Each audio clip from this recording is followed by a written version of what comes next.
Okay, the following terms may not be used or integrated in any product in any circumstances. 2010 FIFA World Cup, South Africa, the whole phrase. 2010 FIFA World Cup, 2010 World Cup, FIFA World Cup, World Cup, Football or Soccer World Cup, the number 2010 as it appears, the number 2010 in words, South Africa 2010, Cape Town 2010, and that includes any other host city names. That belongs to FIFA. In 2010, FIFA World Cup Soccer will take place in South Africa, the first one in history on the African continent.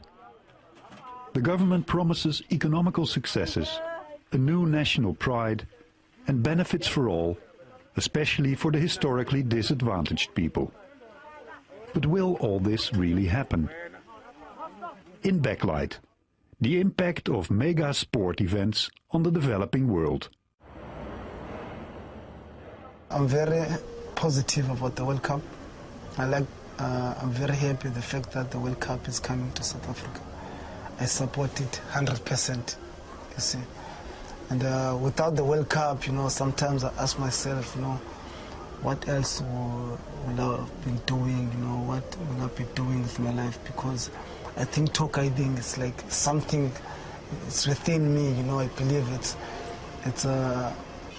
is what I've been looking for. And the World Cup helped me to realize this dream I had, you know. I started working in 2007. We are almost about 26 months there on the stadium now. When Danny and his cabinet was going around campaigning to have the World Cup in South Africa, and then whenever we get the news saying that Sepp Blatter opened the envelope saying that we will host in South Africa, and then everybody's eyes was open and saying that if we will have that umsebenzi here, that means a lot of people will have a piece of bread on the table. And then that was something very special to me.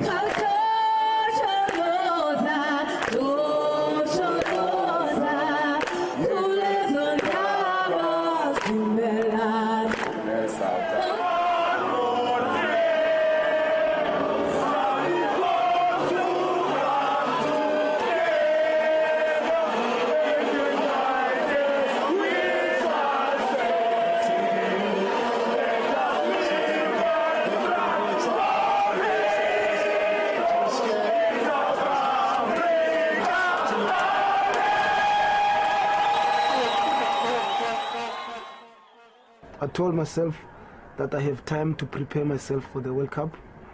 I will only benefit on this World Cup if I prepared myself earlier. I opened myself an email address after I became a tour guide, and I registered myself with Department of Tourism. And Department of Tourism was actually looking for tour guides who were interested to speak Spanish.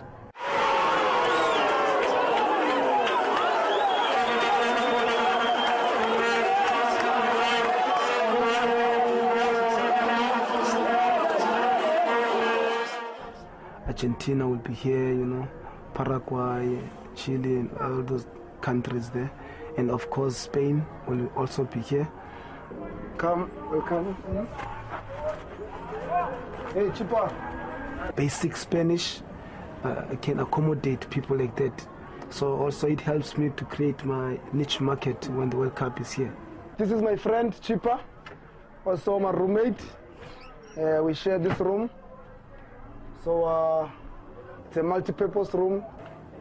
This is a small kitchen, and this is the bathroom. This is what we use to wash here. Also what I did is I went to tour operators. We're saying, can you like subcontract, outsource your township tours to us? I saw that there is no entertainment for visitors who are coming here in the township. So I started calling all the kids around here and said, let's start a dance. You see. And also what we did with the campus dance, I was hoping to promote education, you know, to create something for the kids, something they love, they don't want to lose. I'm confident that it's going to work, you know. They've got lots of different services we're going to offer. We're starting with new things other tour operators don't do.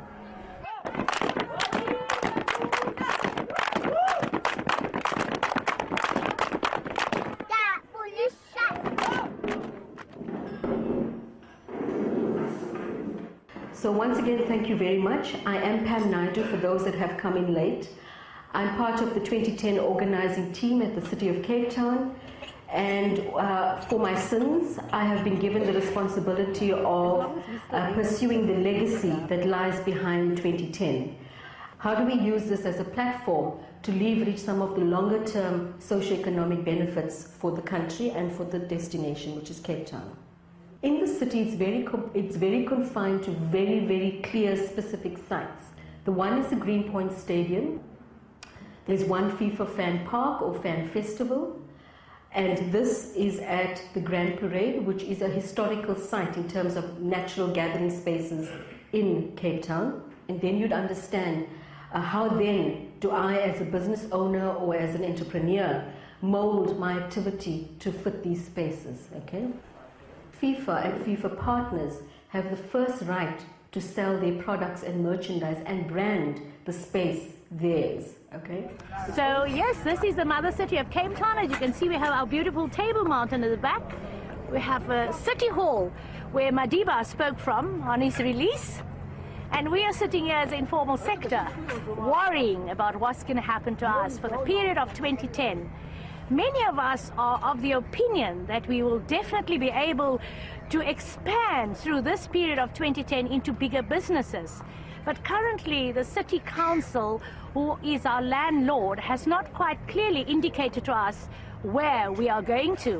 What we do know is that we will not be able to trade on this piece of land where we have been trading for so many decades during the period of 2010. As the previously disadvantaged people, are we really going to benefit?